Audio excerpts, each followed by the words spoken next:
Hello, Chihuahua followers, and welcome to the Bravo Outsider Podcast, your home for everything reality TV icon Raquel Levesque related. I'm your host, Craig Midwinter, and with me, as always, bringing the Mistress Bimbo vibes is my co-host, Dylan Ferguson. Always happy to yap it up with my fellow Chihuahua followers out there. Yeah, yo quiero Taco Bell, you know what I mean? Each week here on the Bravo Outsider Podcast, we bring on someone who doesn't follow Bravo, make them watch the shows, and get their outsider's take. We're going to try something a little different here today. Make our guests read a tagline, Housewives style, to introduce themselves. This week's outsider is stand-up comedian and host of the very funny Prairie Dumpster podcast, Tyler Penner. If you come for me, I will send Jesus after you. Thank you. Oh, amazing. Mary from season 2. And you researched this. Nice. I did. Beautiful. Oh. Yeah, Real Housewives of Salt Lake City. Deep cut. Yeah. And I was telling Craig before we started, like, a lot of these, a few of those taglines are like they're hilarious, but some of them are actually profound. Like there's one, she says like, karma's a bitch, so I don't have to be one. And I was like, oh shit, that's great. I'm getting this tattoo. Yeah, exactly. Live, laugh, love. Fuck that. No, we're doing this. So, Tyler, when we asked you to join us, you kind of went above and beyond in terms of your preparation, and you caught up on the entire season of Vanderpump Rules. Is that right? That's right. And at first I was like, yeah, I'll skim through it. I did not skim. From like minute 20 on episode 1, I'm like, oh no, we can watch this thoroughly and throughout. It's great television. I don't know why, but it's like the best show ever. It really is. Yeah, it is really very engaging. Yeah. So what kind of inspired you to do like hours worth of prep work for this when on your own podcast you famously devote no time to preparing? Yeah. Well, it's just the material was that good. You know,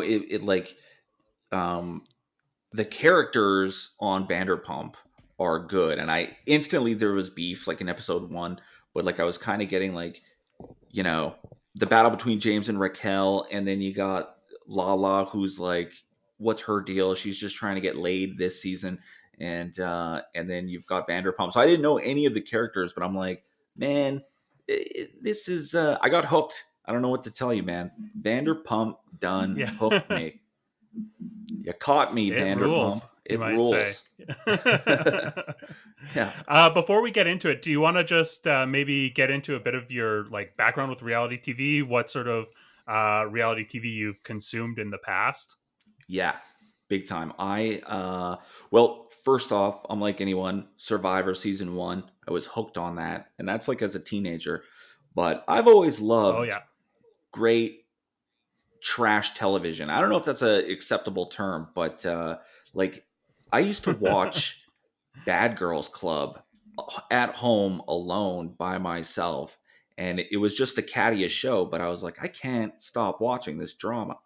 And now with this, I don't even know that one. Oh, Bad Girls Club. Yeah, check it out. Yeah, what is that?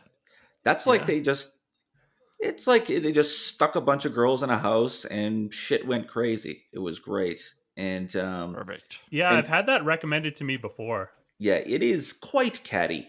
And Big Brother, all those fights. I just watch Big Brother fight compilations on YouTube sometimes when I'm eating my Hungry Man dinners. And I love it. So like even with this, it's like from an outsider, I like that like it's reality TV, but some of the situations are clearly scripted. The producers are trying to maximize drama, you know, and so they're like, you know, there'll be a situation. They'll be like, I can't believe, you know, James is at this party right now. It's like, how can you not believe that? The producers told him to go. Yeah. You know? So I love, you know, watching this, you know, reality television, but also imagining what's going on behind the scenes. And right, man, Vanderpump, it hits all the notes. It's incredible. Yeah, this has actually been an incredible season. I had like the worst take on, I think, like episode 1, where I was like, "Oh, I'm not looking forward to this season of Vanderpump." I think Summer House this season is going to be better, but like At I that have point, yeah, been you kind of had a point. Like it started off kind of slow. I guess that wasn't your experience, Tyler, but I thought this season, compared to historical seasons, was like took a little bit to get off the ground. Sure. I mean, Yeah, and especially given the context we kind of had at the time, I think that like I wasn't completely out of line thinking that. Yeah. yeah, they must have. I mean, they must have been thinking, along your lines because they released a mid-season trailer that was just a banger, and it's weird that they did that. If they wouldn't necessarily have to do that, I guess, if the season was drawing in past fan. But I'm not a past fan, so I was an outsider. So I was just like, whoa, But I guess everyone else who was familiar with Vanderpump was like, all right, let's go here. Yeah, well, the mid-season trailer is something that they typically do on most of their shows, so it's something that we were expecting to see. But this trailer in particular that dropped this week was, like you said, it was a banger. It was unbelievable, and it seemed to contain clips that had been filmed post the Scandival revelations. So fans just totally ate it up. Well, I was just going to ask, like, I kind of got the gist of the Scandival, whatever that was. But it was all behind the scenes, right? Like TMZ kind of caught wind of this Yeah, first. There was so drama far behind it's the just scenes. been behind the scenes so far. It hasn't leaked into the finished product yet. Okay, yeah. Yeah, it was all off camera, and they actually had like the whole season filmed and mostly edited when it broke. The only exception was there is a reunion that happens at the end of every season where everyone gets together and like talks. That hadn't been shot yet. That's actually taping today, like right now, as we're doing this recording. Um, but when this all broke, the production company mobilized and started filming on them right away in hopes to like put together a couple episodes that they can tack on to the end of this season to capture it and lead into the reunion. Man, I love the idea that we're sitting here talking about Vanderpump Rules, and right now in a studio in Burbank somewhere, they are just screaming at each other. It's kind of weird. Yeah. Like, Yeah. it's kind of universal right now. God's looking down on both of us and being like, this is great. Yeah. Oh yeah. I wonder what your horoscope had to say about that. It's true. Libra moving into Pisces. I'm like, okay. Yeah, I'll tell you, my Yeah. 12th house is in Aquarius as fuck right now. I know what I'm talking about. So Tyler, do you want to just kind of give your first impressions of each of the characters on the main cast of Vanderpump Rules, or at least the ones that stood out to you? Yeah, sure. Well, first of all, I find Schwartz really likable. I like, he seems pretty chill, pretty easygoing, but I also get that someone said that Schwartz is likable and all these people are fighting around Schwartz and he never gets the blame. And someone's like, someone's going to start taking a look at Schwartz. And I was just like, oh, that's a good point. He might be a low level. He's like, hey, I didn't do anything wrong, but he's kind of got his hands dipped in everything. And I'm like, ah, yeah. So I think he might be a low key villain coming up in later seasons if he hangs around. He might just turn Oh yeah. full Dark Knight. But I like him right now. I like James. I think you get a little bit. If I could just jump in here, of Yeah. like why Schwartz is like kind of a charming, likable guy, and also why he's like kind of just a frustrating a guy too. And you could understand him be very frustrating to Katie, who was married to him for a long time. You get that both in this episode.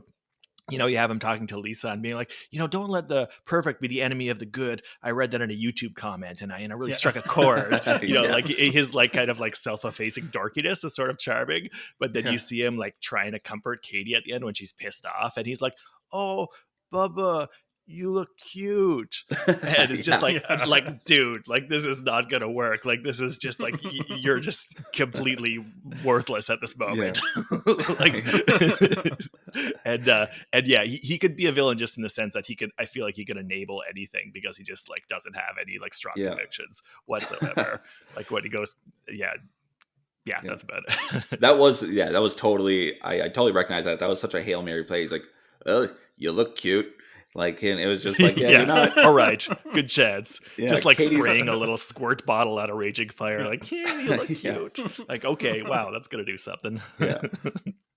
And to his credit, though, I will say, like, even with the, like, Katie seems wholly unreasonable on a number of fronts. Like, her and Schwartz, they're divorced, but she's just, and I understand the thing with Raquel or whatever, but it's like, hey, babe, move on. Like, you divorced him.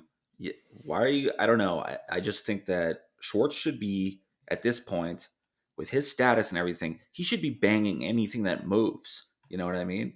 And rubbing Katie's he'd have to get face. his dick to work, though. That's true. He lost his mojo. That's right. Yeah. There's been talk in past episodes of like him not being an especially virulent guy, and I think that's actually kind of one of the reasons why they separated. That Katie's strongly implied, anyways, that's kind of a contributing factor. Interesting. That he's like just not very sexual, I think. There's a point where like Lala's like complimenting her, and Katie's like, "Oh man, I haven't had anybody compliment my tits and ass in years, and now you know why I'm divorced." Like, I feel like that's part of it. Like, Schwartz is just a little wishy-washy, and I don't think he's like very sexual, but he can make out with whoever he wants, right? Sure. I like the part where where Sheena comes in. She's like, we got to clean up this dump of an apartment. And it's like, he just moved in. There's like a couple of boxes there. And he's like, she's like, no wonder you can't get your dick hard. Look at this place. And everyone's like, huh? What are you talking about, Sheena? How was one connected with the other? Some of the most virile guys I know look like, it's feng shui. I was gonna say, anyone else stand out to you on the cast? I love James. I really like the character of James. And yes. James is great. He's super validated. Yeah. Because he's got to be, I mean, I don't really keep up with the Vanderpump socials, but he's got to be enemy number one, eh? Like, people must hate James, I assume. He has been at times enemy number one for sure. I think there's a bit of a love-hate relationship with all these characters, honestly, but yeah, he has definitely at times been enemy number one, but he also has like a little bit of that Teflon element that Schwartz has. Like, stuff doesn't really stick to him in the same way that it would to lots of other people. Yeah, that's, and because I just like he's one of those characters that just, I think, legitimately really doesn't care. Like, he's just he's DJing, he's drinking, and there are scenes with him crying and stuff, but he's just unapologetically James. He's just walking around. He is sociopathic. And that's why I love him. Yeah. He's incredible. I think he's got like a great sense for like timing. He's just got like perfect little zingers in there, where there was one moment when Ariana's like, I'm walking away. We're not doing the Tom attacks the girls today. And he's like, oh, we're not doing that today? Yeah, that's kind of funny. Yeah, he's great. And but I mean, he has a little bit of a, like, I don't think anyone would think that him and Allie are going to make it as a couple. Like, it looks just so bad. It looks so forced. Allie doesn't really look into it. Even James doesn't really look into it. So I don't know what's going on, despite what the horoscopes and the tarot cards say. Yeah.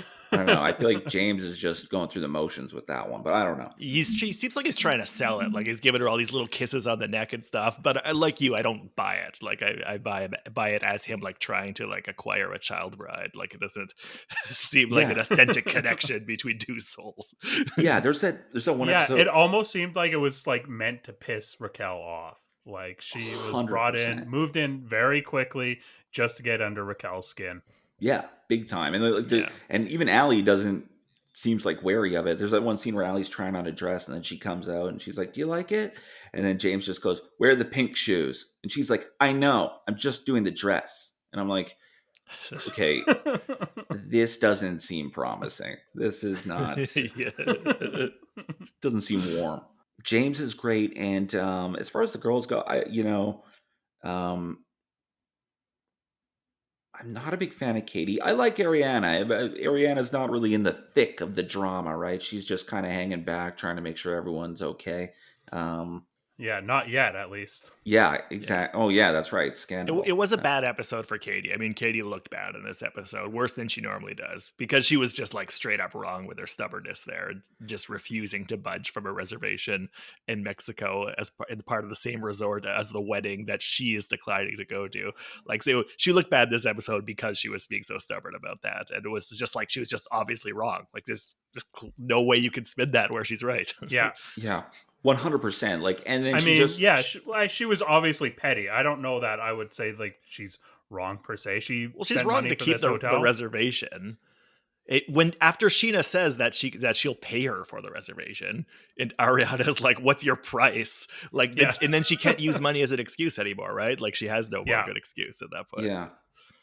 It seems weird because she just also came off the episode where literally she's just been berating Schwartz and Raquel about making out, and Raquel's got her own problems. I'm not excusing Raquel, but at the same time, it's like she's just had back-to-back episodes where literally she's leaving the bar kind of crying, and meanwhile, it's like she's like, "I don't want this. This is how it affects me. I'm going to Mexico," and it's like, Katie, chill out. You know what I mean? Like, just chill out. I don't know.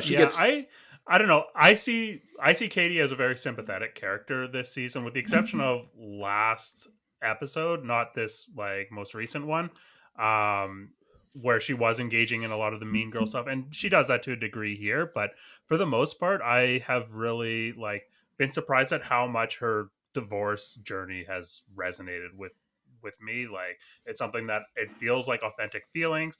I see her lashing out at people like Sheena is just a proxy for Schwartz. She's getting mad at Sheena because she knows that she can make an impact with Sheena, whereas she's had years of getting mad at Schwartz, and it just like bounces off of him, and he's just like, whoa, just made it of rubber. Like, not gonna fight back, not gonna break, just a rubber man.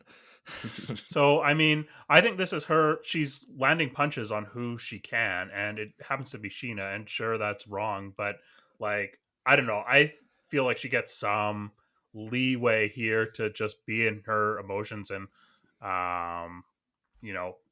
try to express her anger in some way. Like, it's not right, but it's understandable. Yeah, I feel that. For sure. I totally understand how she's going through a tough time and she wants to like stand her ground. I still think she's objectively wrong to not cede that point, but I feel for her like struggle, I guess. Her emotional post-divorce struggle that she's going through right now. Absolutely.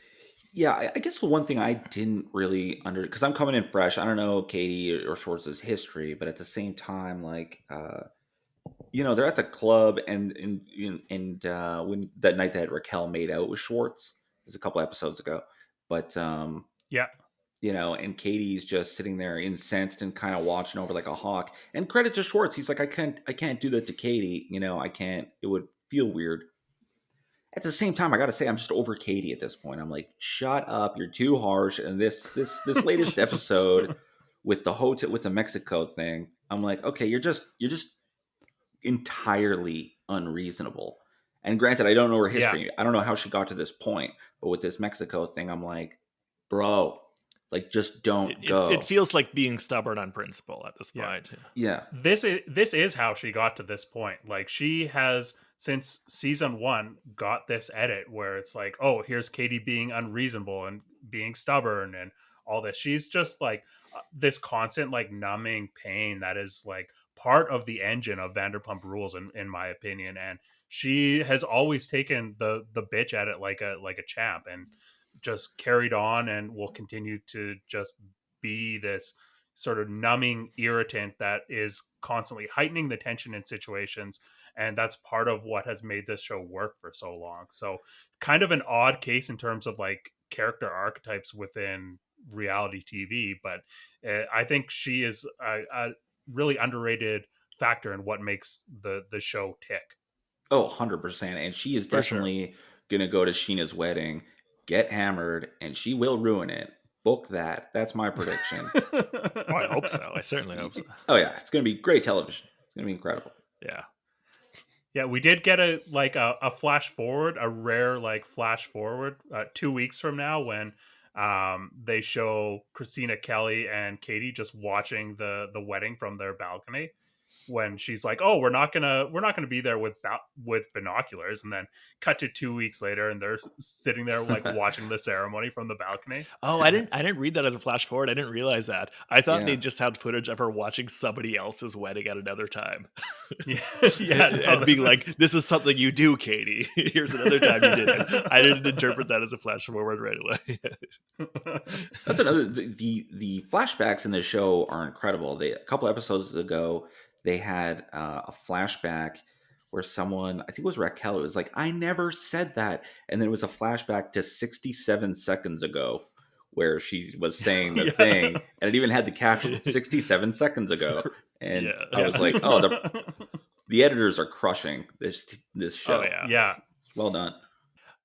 Since we're into it, any key scenes or any like highlights that really stood out to you from this most recent episode? Well, first thing I will say that I'm starting to get over, or starting to get a little tired of Schwartz and Tom's journey to open up this restaurant. They've had 2 massive parties in this restaurant. It's looked fantastic each time. And I don't know what Greg's deal is, but they're just like, "How are we going to open this? We're worried about the money." It's like, bro, it's ready. Just open it. Just get it done. Like, I'm not sure why. And which is what Lisa's perspective is. exactly. Yeah. Even Lisa's like, "Let's go." And even these guys are like, we have to balance between being perfect and like the money that we're spending. And I'm like, yeah, or whatever they read on YouTube that week. Yeah. Yeah, exactly. But the teaser for the next week's episode is someone else is opening up a place or something. Sorry, I know there's a tangent. Katie and Ariana are trying to open up a sandwich shop. So they are in the process of finding a location. Well, either way, I hope that it works out for them, and I hope that they get it done. But also the tarot reading card scene was that really it was hilarious, but it also solidified in me that James and Allie ain't gonna make it, because exactly like you said, Dylan, I read he's trying to oversell the relationship with the pecs and like pulling the hair. Allie is so not into it, and now that to find out that, no judgment against astrology, but she's like heavy into it. So anytime she draws, that's what she wants to do as her career. Apparently. Yeah, it was her aspiration. That was pretty yeah, that's like I was really intrigued by this. Like, is astrologer not something that you just do? Like, if that was her goal, if that's what she's going to do, doesn't she know that she's going to do that already? Is it not like is it really an aspiration? Shouldn't she just be able to see if that's where she is in a few years? She's waiting for the planets to be in the right spot. Okay. I can't see past Mercury. I don't know what's happening. Anyways. And probably this episode, out of the episodes I've seen so far, probably had my favorite walk-on character in the Dawn. The Dawn that came in. The Dawn. Who was incredible. He's just nothing but walking innuendo, and Yeah. Yeah. yeah, Great reviews for his sexual performance too. Big time. Glowing, yeah. Yeah. 5 stars across the board. Yeah. Yes, Lala had that. I- That's been her season arc this entire, her Yeah. story arc this entire episode. Will Lala have an orgasm? And she did. Yay. Yeah, I love that Soft that blood this Lala. guy like showed up with wearing sunglasses at like it was probably midnight or whatever time they got home. Yeah. Yeah, I love that. Yeah, he was like really corny in everything he said, but that's a great match for Lala because she's also really corny too. So it was like, all right, this is a perfect fit. Like you're both Yeah. horny and corny. Great. Yeah. Yeah. And it was next level corniness. She's like, I don't know, you're making me nervous. And he's like, can't be nervous for the service. And then they're all like, yeah, he just busted that off right away. It was yeah, it's like he had that holstered and was ready Yeah. with it. Like, the Dawn, you're the man. I'm going to start being you. And I'll get arrested shortly thereafter.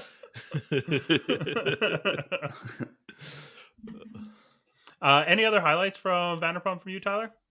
Well, I thought it was funny.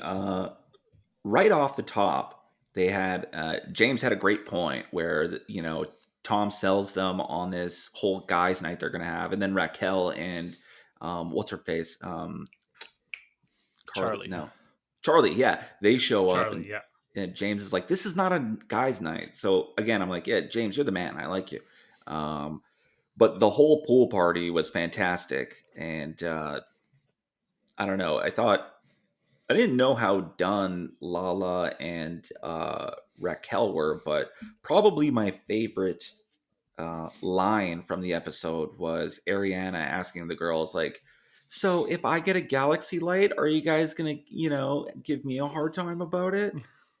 Yeah. And I was like, yes, because they were way too harsh on Raquel's galaxy light last episode. It's like, but the thing is, they wouldn't if it was Ariana. They would think it was cute if it was Ariana. For sure. Like Lala used to sleep with a fucking baby bottle in her mouth. She probably still does. and she's like, "Oh, you've got stars projected on your ceiling? Fucking child." Like, come on, Lala. Yeah, and Lala was like, "Oh no, we all loved it. Like we were embracing it." And then we got the editor clip of them just being such mean girls about it. Yeah, that was great. Yeah, the whole pool party was great. Yeah, I loved the entrance when Katie first comes into that pool party, and Tom's like, "Oh, you smell like a pickle factory," like, and then plays it off like it's supposed to be a compliment. But I like pickles, Bubba. Yeah, pickles smell good. Who doesn't like pickles? And then Q later, Dylan, how about you? What? Sorry, and then Q later, he's like, "Oh, you look cute." Let's forget about that pickle comment. Yeah. Dylan, what were your highlights from this episode? I'm still most interested, as I have in this whole season, like the continued evolution of Raquel, and I like how we've got to this point where she's kind of doing that thing where like you have a sloppy drunken night and it's like miserable and embarrassing, but then like through telling it later, through turning it into a story, through that like alchemy, it becomes something that you're like kind of proud on and that you're proud of and that you build off of.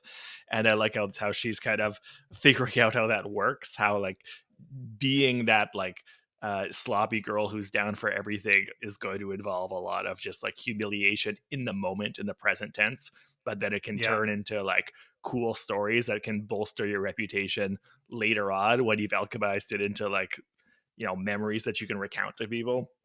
So I thought that was pretty fun because she was like objectively having a terrible time the previous episode, just a god awful time. She had a full on panic attack at one point and everything. But now she's like, you know what? I think I've leveled up. And then which is kind of a cool line, which she immediately follows with a dab because, it's Raquel. She just has to be awkward and cringe, even when she says something slightly cool. But that's great. And I like that paired with that bit in the pool party where you have Lala and Sheena discussing Raquel, kind of like the two mentors that Raquel's had in terms of like the two girls who have been in a position of being kind of um like single girl troublemakers when they were first like introduced to the show early on, and have both in their own ways kind of taken Raquel under their wing, kind of discussing whether their like little chick has turned out to be like evil or good. Which, you know, and she's still like, Raquel is still this completely awkward and not good at any of this, but like now she's realizing how she can like build capital based on just having some drama had happened around her. And I find that really interesting. And then, you know, I am happy for Lala that she got to have her orgasm. That's great for her and for the show. If she's like going back to like old Lala, that's amazing. Like I hope that she's back in full form, because if Raquel leveled up, she went from like level 0 to 1. If Lala also leveled up thanks to the Dawn, she's like one of those old pinball tables where it just goes to all zeros because you've run out of space to keep score. Like in terms of like being somebody who can cause trouble and start fights and win fights, she's at a very high level already. So if she's it's a pit bull. If it's gonna be Raquel versus Lala, Raquel's gonna need a several more levels to be able to go toe to toe with her. And we get a bit of that in the episode too, when she tries to confront Lala, and obviously it's just like not gonna go well for her. What was that one thing Lala said to her? Oh yeah, she starts talking, and Lala's like, "Put a thought together. You can do it." This is what's gonna happen every time you try to cover Raquel. So, you know, good fucking luck to you. Yeah, I actually noted that. It is interesting to me how like they are being positioned as like stacking up against each other. Like they're starting to stack up against each other, because initially I think that it was supposed to be more of a predator versus prey scenario, with Lala looking for an easy mark in Raquel and who she can kind of like dominate, but it's not working. And here we were seeing I felt like we were seeing Lala in a bit of a scared position here. Like she had to resort to a certain type of like personal attacks that is not something that we typically see. Like Lala likes to come from a position of being right and like having the audience behind her back when she's attacking, or that's kind of how she likes to frame things. And she had to abandon that in order to like strike at Raquel. So it was pretty interesting to see her have to pivot against a foe who doesn't necessarily seem imposing. Like Lala's has slayed bigger beasts than Raquel before. Yeah, no, you're right. And she's really good normally at, like you said, twisting the narrative to make it a lineup behind her. And often she has a reason to do so. Often she makes a good point. In her fight against Raquel, she's really grasping at straws, like we discussed last episode, with their extreme hypocrisy and like trying to pick that one comment as something beyond the pale. She's going up against a much weaker foe, but she's standing on really unsolid ground because she just doesn't have much to attack her with at this point. Anyways. Yeah, 100%. And like she's like also like I think she's still kind of shook by Raquel in her drunken, sloppy state or whatever, saying that, you know, making that comment where she didn't have a man or something like that. And then, late at night, Lala's like, I can't right now. It's like, no, you actually can't, because that caught you off guard. You didn't think Raquel had the balls to actually come out and say that. Yeah. And that Lala was shook after that. And this is going to be, I think that's the future major fight, is going to be Lala and her young Padawan Raquel finally doing battle with each other, you know. Yeah. But I'm an outsider. Sure. I don't know. There might be more behind the scenes. Am I missing something?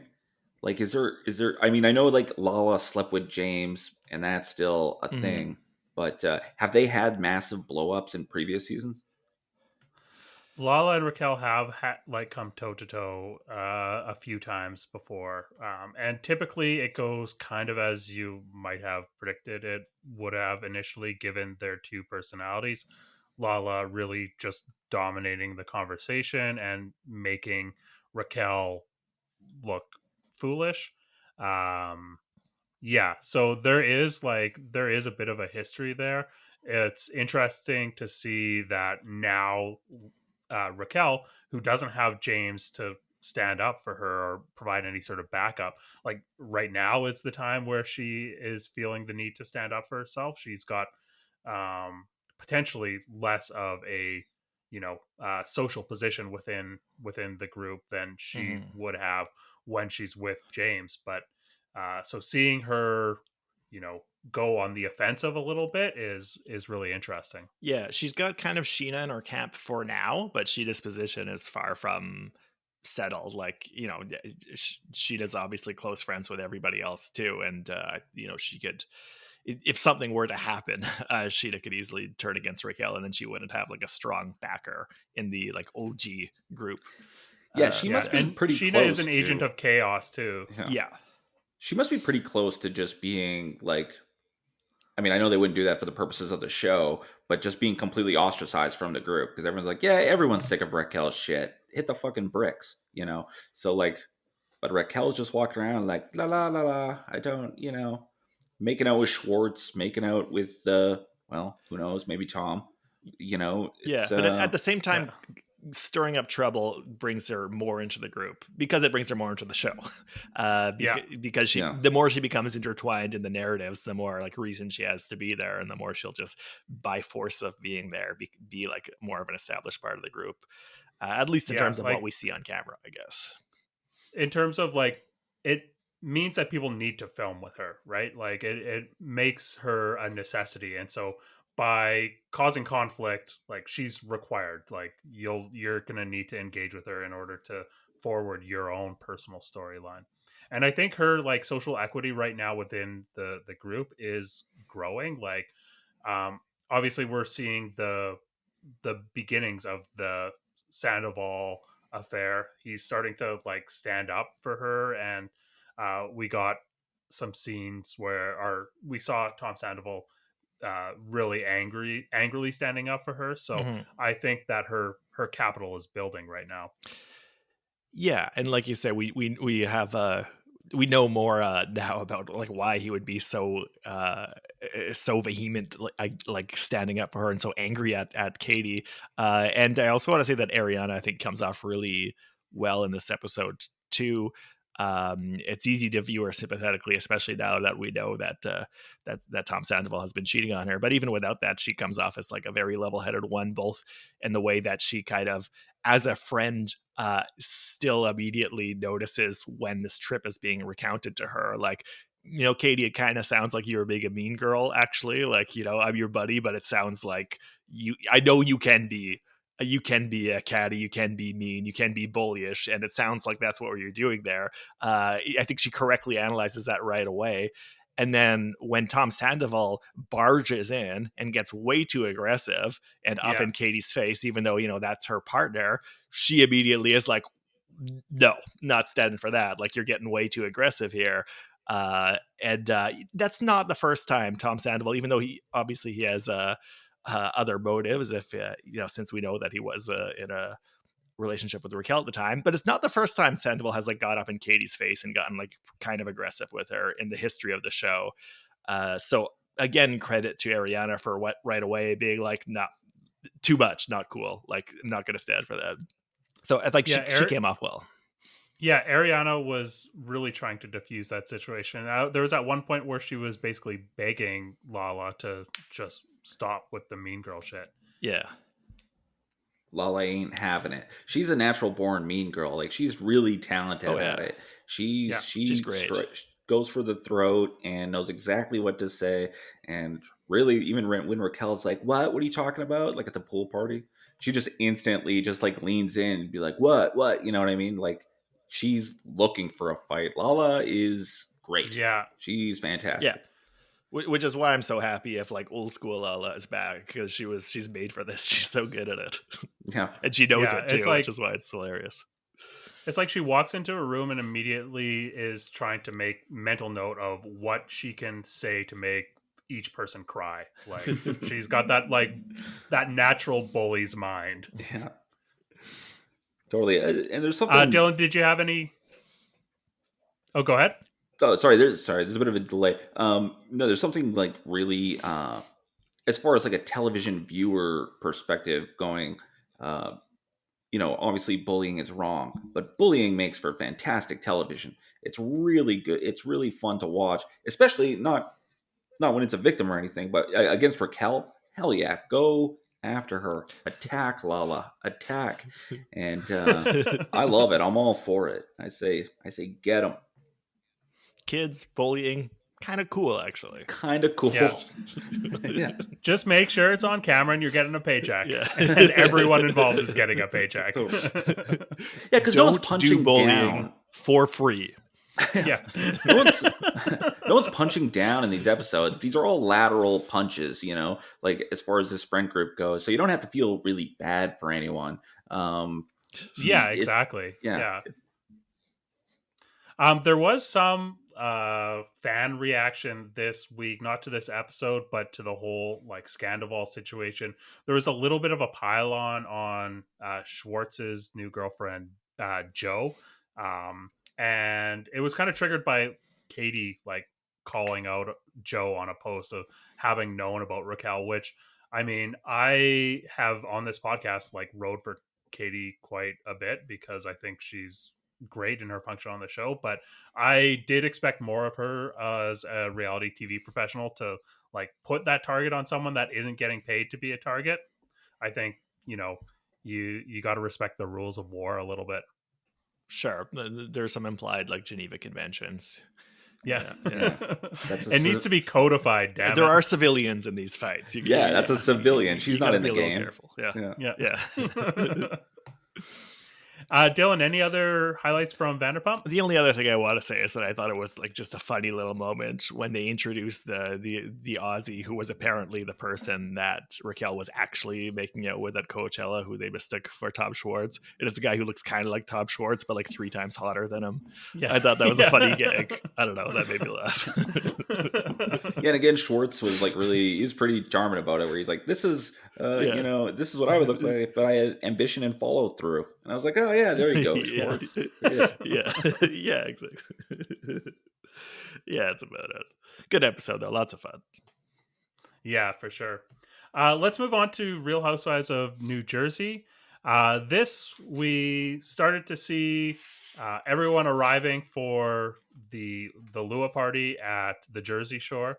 Dylan, what were your key moments in this episode of New Jersey? Well, the Luau party was amazing, like just a really cool party. Yeah. And like when they've got the word Gorga, the family name, spelt out in bread. That's so cool. That's so fun. Like this is why I like Jersey. Like you don't get something like that in Beverly Hills, right? You won't have words spelt out in bread at a party in Beverly Hills. A party in Beverly Hills, they'll have it catered with like beach ceviche tostadas or some shit. Yeah. Like in an ice sculpture that says Gorga. Yeah. If like a gluten appeared at the party, they would call the cops and somehow a black person would get shot.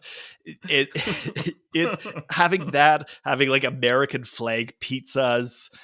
There seemed to be like a bread lobster that I presume and hope was stuffed with something, maybe with lobster meat. There seemed to be a cannoli bar going on. There was a cigar rolling station because Melissa doesn't know the difference between Cuba and Hawaii. It was all really cool. It just looked like a fun party. So that was fun. Then there was the Hawaiian dancers, and it always kind of weirds me out when sometimes in these parties they hire people to just basically be decoration. Like just just young women, but not like strippers. They're just like there to like juggle fire, or like there's one where somebody's like in a hamster ball in a pool, like walking around, and that just feels really awkward to me. Awkward for the performers. I mean, hopefully they're well paid. I assume they are, and for the people there, just be like, hi, person who's there to be decoration.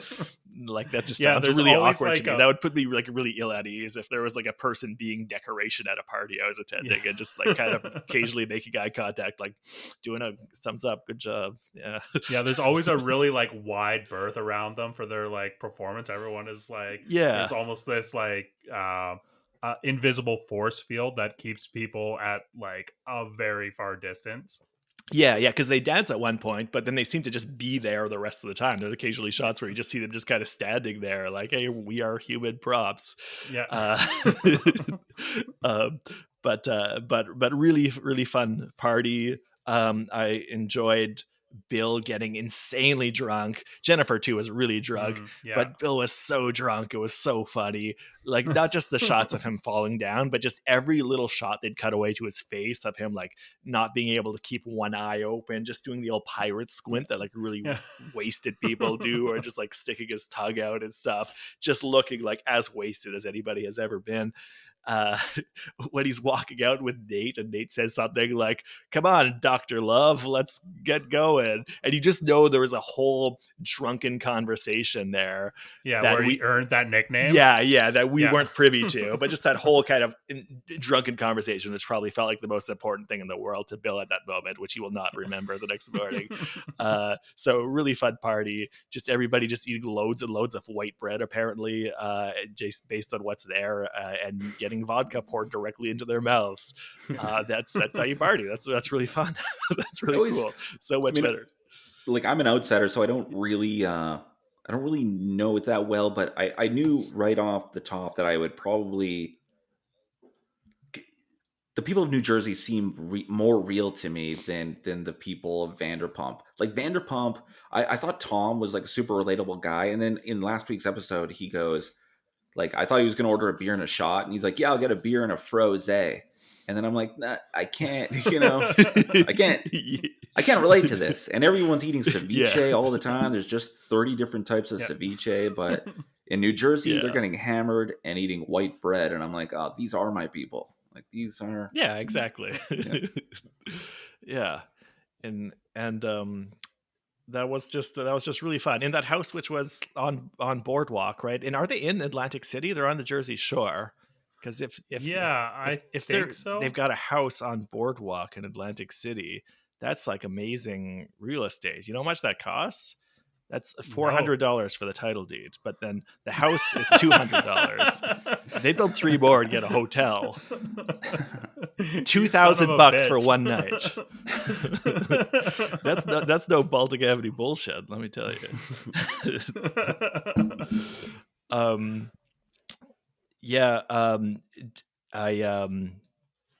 Danielle was good again, and I'm happy to see Danielle getting drawn more into the conflict with Margaret, and the fact that she might finally go toe-to-toe with Margaret would be pretty cool, I think.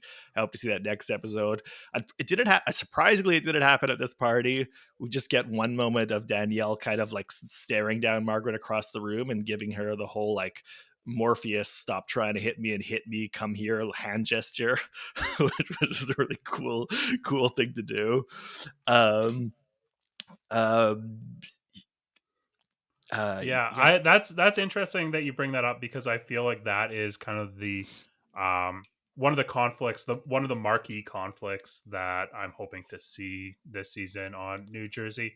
And I feel like Danielle is maybe concerned that she does not yet have enough ammo on Margaret in order to, take her shot. Like, Margaret is even someone that she's effectively been warned, like, don't miss if you're going to take a shot at Margaret. Like, you want to be on her team, or because she's a lethal enemy, right? Because she has an arsenal, which obviously she objects to, but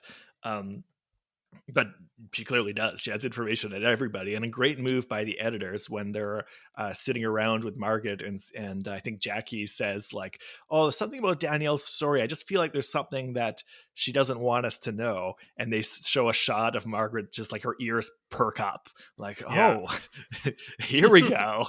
I see my angle now. Here's the dirt I have to dig up. Let's go." that was a great little edit in there. That great work by the editor. It almost feels like fishing on Danielle's part. Like, she's gonna just put this out as bait and then try to reel in.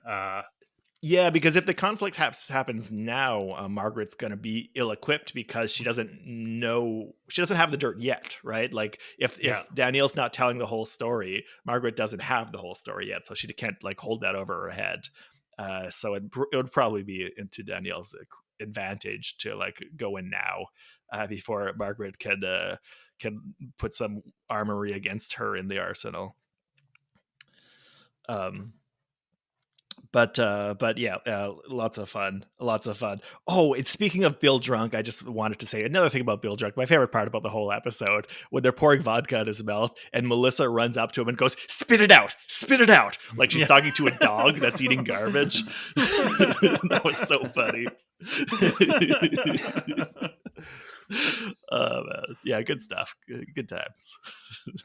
Yeah, one of the things that stood out to me at this pool party was I think that Teresa did a really great job of diffusing the narrative that was building up about her warning Rachel and Danielle about Margaret, like just going in there like a real pro and being like, no, I didn't say anything bad. That's a compliment. And it is. Like she was saying, like, you want to be her friend, you don't want to be her enemy. Yeah, And that's her fucking tagline at the start of the show. It's basically the same thing. What's her tagline again? It's something like, I'm a good friend and a lethal enemy. Yeah. She's basically announcing herself by a phrase that's almost identical to the one she's pretending to take offense over.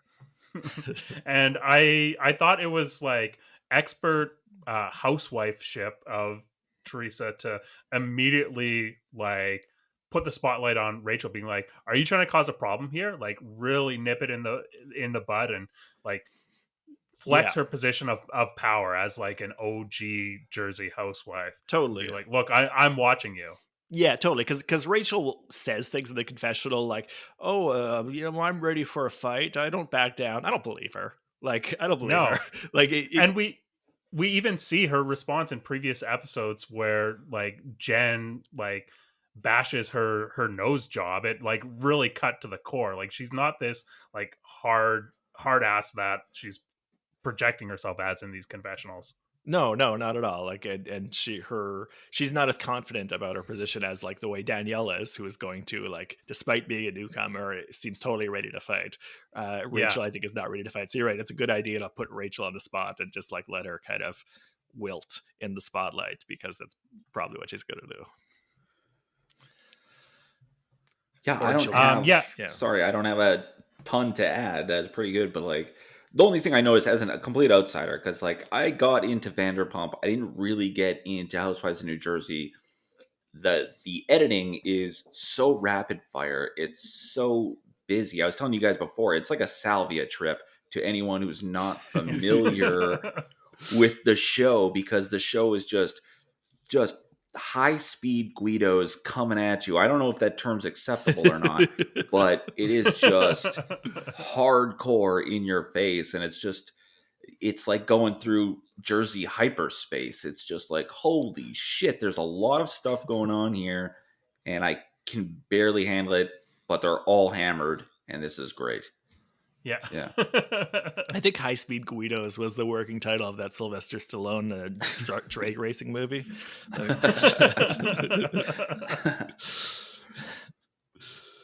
Edit that out if it's a slur. I don't know. I don't think so. Well, maybe. What was your take on the discussion surrounding Teresa not inviting Melissa's family and Louis eventually going to try to find Melissa's mom to invite her? Well, the thing is, Teresa, now that she's finally divulged it, has a good reason for not inviting her. Like when she, for sure, yeah. When she breaks it down about how they've been like dragging her through the mud on social media, she actually has a good reason. So she actually has a point. Like she's been kind of hedging up until now about like almost acting like it's an oversight or something, but now she actually, says I've got a reason, and it's a good reason. So I think she's justified in doing that. It's not like it's not even a family member. Like it's not somebody that I mean, I guess obviously there's those Italian rules, as they keep like underlining. Italian families have different rules than non-Italian families do. So I mean, sure, maybe it is beyond the pale for them. I don't know what the rules are. I don't have the rule book, but she seems justified. And as far as Louis' reaction, it's just another instance of him, like at the guys' night, where he's not really standing up for Teresa. He's not really like saying, well, she has a point, she gets to make these decisions. No, he's just kind of capitulating and being like, oh, you think she should be here? And yeah, maybe she should. I'll go invite her without Teresa's permission, or like kind of like, puppy up to Teresa and get her concession. Like he's not really taking her side here, where I think he could be like more team Teresa in these situations. I think he's being too Oh yeah. wishy-washy. Yeah, I think we have been seeing Louis try to play the middle all season. Like, I think when he was introduced last season, everyone got the ick off of him, and he's responding to that by trying to play this moderate, and it doesn't really suit him well. He doesn't know how to do it, and we're finally starting to see like a crack in that, where he just that's not his character to really be that guy. It feels very forced. So we're seeing him make bad choices that Yeah, he's trying to be reasonable, but it's coming off more like spineless. Yeah, because in these situations he should be taking Teresa's side, because she's not being ridiculous, in my opinion. Yeah, no, she seems like that's perfectly rational. Yeah.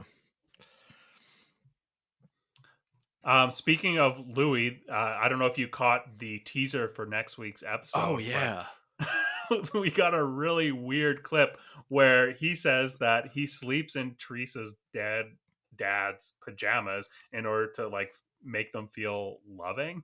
Yeah, I can't wait to see the context for that conversation, because in the little clip we get, he seems to be dropping that in as like proof to Joe, like that, I don't know, that Joe's not there for the kids or something.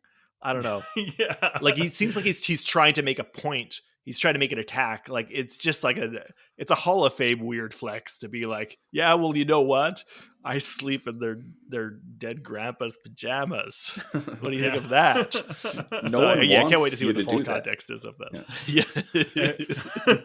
It's funny because like the grandparents in Jersey are like such staples up until when they died. Those are like characters that the audience has a real connection to. So to hear that, it's almost like you can easily put yourself in Teresa or the girl's position hearing that. It's like he might as well be saying like he sleeps in his skin. Like it was really really gross. One thing I thought was Craig's going to be excited about that, because I know you've been looking for a tangible reason to hate Louis. I know you've said so as much before. I get it. He's off-putting, but you want like a good concrete reason to like think that he's a creep, and it's like it looks like we're going to get a solid one delivered to us. Yeah, no, but look, like I don't mind like despising people on TV, and I want to keep them on there. I want a reason to. Like I really want something fueling it. I don't want you to be this like, oh, I'm like the good guy, wishy-washy, and just like be an irritant. Give me something to hate. Yeah. If it's just off vibes, it's hard to stand behind. Yeah, exactly. And it just doesn't make for good television if you're just like please everybody like me. It's like, no, lean into what makes you suck and really get people to hate you. And now I like you because I hate you so much. Like, yeah. Yeah, it's really interesting that, he is not seeming to want this like villain arc. And, maybe he's got good reason for that. Like, I think Teresa doesn't usually get a strong villain edit, so it might be difficult to be, the partner of someone that has usually a lot more of a a hero presentation. So maybe that's what's kind of driving it. Maybe there's some like production that is steering it, but all in all, it's not hitting with me. It's kind of crazy that once, I mean, again, just from an outsider perspective, but like, really, you really are putting your entire personality and reputation on this show in the hands of the editors and in the hands of the producers. They can really turn you into anything. Like, if there was a camera crew filming me just throughout the day, they could make me look like a hero, like a loser, like a villain. They could do anything they want, And so it is crazy that when you sign up for this reality TV, you're like, all right, make me into whatever you want. And some people know their role, but I think there's at least a few people who do whatever reality TV show it is, who have no sense of, they're just like, all right, I'll just be myself. But they don't understand that throughout the day, you're going to say things that can make you look like, a piece of shit to make you look like, fucking Mother Teresa. And it's the editors make who you are. So it's kind of scary that I don't think some people realize that.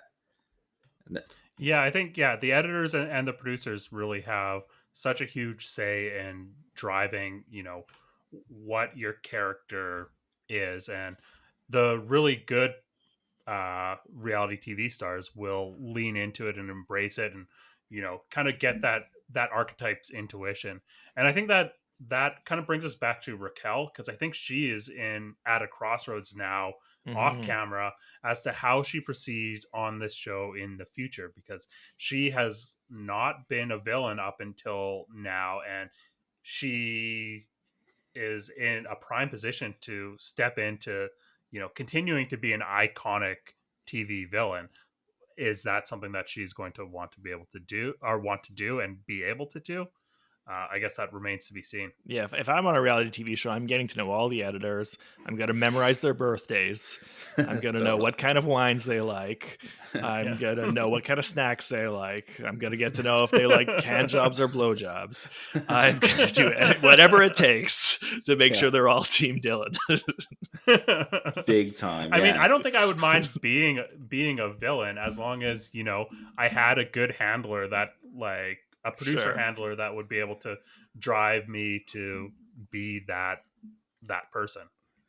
Yeah, totally. It would be I wouldn't mind being the villain either, but with I think Raquel was just I don't know what she was like in previous seasons, but they've slowly been doing a great job at making her kind of turn the piece of shit and come into her own. I guess Lala had done that in the past or something, but I mean, from again outsider's perspective, I do not like Raquel. I don't think like and it's I like her as a part of the show because she's just stirring shit up on a record level, but at the same time, like, I am feeling the hate for her that I think I'm supposed to feel. So they're doing a great job with Raquel. You're supposed to feel it for sure.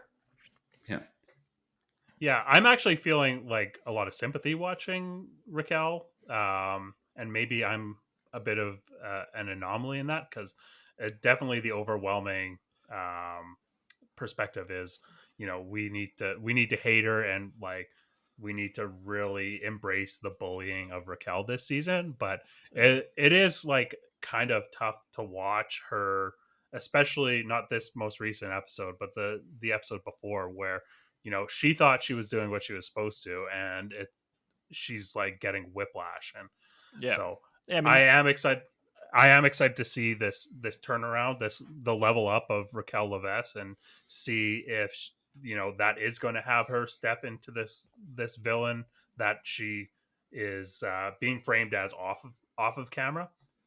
Yeah, as I've said in past episodes, I have a lot of sympathy for Raquel, mostly because I feel bad for her, because I feel she's ill-equipped for the situations that she's being thrown into. I've made that case in previous episodes. I totally get why everybody's being off-put by her, and but I also at the same time have a lot of sympathy for the tough situation she's in, and I think that also comes through in the edit. I think both come through in the edit. It's you know what, they do a good job with the show. Yeah, they do. For sure. There's, that's the thing about reality TV that I find so interesting. Like, these characters are so multi-dimensional. They're people that you feel bad for and simultaneously hate, and that's really tough to do. Yeah, and Vanderpump's great for that. Everybody here has done shitty things. Most of the people in the cast have done like multiple shitty things per season, going back 10 seasons. You still like them. They're fun people. Sometimes you even like empathize with them. Like it's great. They're all terrible and they're all lovable. Yeah, even through it, like in each argument, like I'm doing a ping pong thing where I'm like, oh, she's got a point. Oh, she's got a point. Oh, good points, both of you. And it's just that's it's a Socratic dialogue. Yeah, I'm like everybody's right, everybody's wrong. Keep fighting because this is great. Totally. Anyone have any final thoughts on either of the shows that we talked about today? I think we covered it on my end.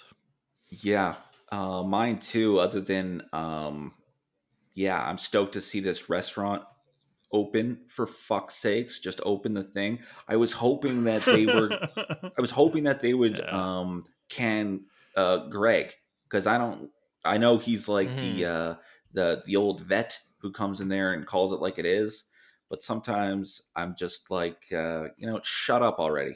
Let's just open this Yeah, I'll restaurant. admit I'm having a bit of like flashbacks to Tom Tom's opening, the previous restaurant they have, which took like 2 seasons to open, and then Yeah. every time they brought it up, I was just like, "Get to the drama. Who cares about your fucking restaurant?" Yeah. Yeah. Yeah. So hopefully it's not as dragged out as the Tom Tom opening was. Oh, there was one note on New Jersey that I just saw here that I wanted clarification on. Did you catch what Jen was saying, like the Turkish thing about sticking a finger in the butt? Oh, no. She comes up with some Turkish term for sticking a finger in the butt, but I think we don't get the context of when you would do that. Like, is it a gag? Is it a sex act? I feel like the greater context was unclear. And maybe we don't get that because she didn't provide it, because she was very drunk at that point. So Yeah, she might have just that like was started after she talking was. about it unprompted. Yeah, she was dancing around like singing "Love is love, baby, love is love." So great. Wearing her fucking Scheherazade costume, smoking a cigar. Great episode for Jen. I thought it was cool. But yeah, I don't know where that came from at all. And then she's like, "Oh, just gotta go stick a finger up my husband's butt." And, Yeah. and then that's that. That's the end of that scene. All right. Well, thank you for joining us today. Tyler, do you want to let everyone know where they can find you? Yeah, for sure. Instagram at Tyler Pinner Comedy. I'm also hosting the Prairie Dumpster podcast. You can find it on Spotify and on SoundCloud if you go to it. Follow me on Instagram. And dude, thanks for having me on. I am going to keep watching Vanderpump Rules in perpetuity now. I am hooked on this show. Awesome. And you got me. You got a customer. Nice. Yeah, definitely. You got to go watch the early seasons because it's fantastic. Yeah, you got to score another line on the wall, Craig. I know you're keeping track of who you hook. Dylan, want to let everyone know where they can find you? Yeah, you can find a back catalog of podcast episodes. It's called Mind Over Splatter, about horror movies and related things. And you can find me, Dylan Ferguson, on Substack talking about movies. All right. Well, that has been the Bravo Outsider for this week. We'll catch you next week. Until then, keep it real. Yeah.